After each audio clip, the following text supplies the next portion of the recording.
સમય બહુ આવ્યો સારો. હું તો ખાસ બધી જગ્યાએ કહું છું કે સમાજ ભેળો થાય ને એટલે જે હાલમાં વર્તમાન કાળની અંદર બધું ચાલી રહ્યું છે બહુ સારું ચાલે છે. તમે અમે સપોર્ટ આલજો.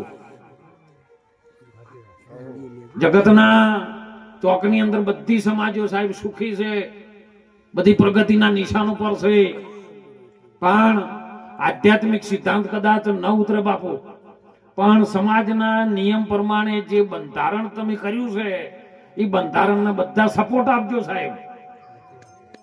આ તો ઘણા હમણાં જોયું મોબાઈલમાં કે અમે 12 લાખનું જમીન વેચી અને 12 લાખનું ડીજે લાયા. એટલે પણ હું એને કહું છું તું 12 લાખનું ડીજે લાવી અને તારી આબરૂ ગામના ગોદરે નચાડી તો તારા 12 લાખ રૂપિયા ભરીને તે તારા દીકરાને ડોક્ટરનું સાયન્સનું ભણાયું હોત તો, વકીલ બનાવ્યો હોત તો તારે જીવનની કમાણી ના થોત. અને યાદ રાખજો સાહેબ, સમાજનું બંધન સદારામ બાપાના ઓગણે થયું છે. સદારામ બાપુ આપણો ઠાકોર સમાજનો ભગવાન કહેવાય. માટે તમે નિયમ ન તોડતા, તમારાથી થાય કરજો ને કે હળી ન કરતા. એમ મહાપુરુષોનો આશીર્વાદ કઈ જગ્યાએથી આવે અને શ્રાપે કઈ જગ્યાએથી આવે ને એ કલ્પના ન આવે.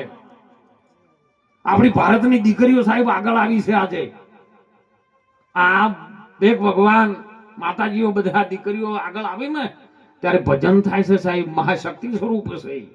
અને જયારે કોઈ પણ રાજકીય ક્ષેત્રે હોય, આધ્યાત્મિક ક્ષેત્રે હોય કે સમાજ ક્ષેત્રે હોય તો એ દીકરીઓને મદદ કરજો. અને એક વિશ્વાસ રાખજો, આ તો કે અમારા ઓમાંથી પૂરું નહીં થતું, તમે મહિને 10,000 રૂપિયા આલો. અરે મારા ભેગા ખાલી આવો મહિનો 10,000 હું આપીશ સાહેબ.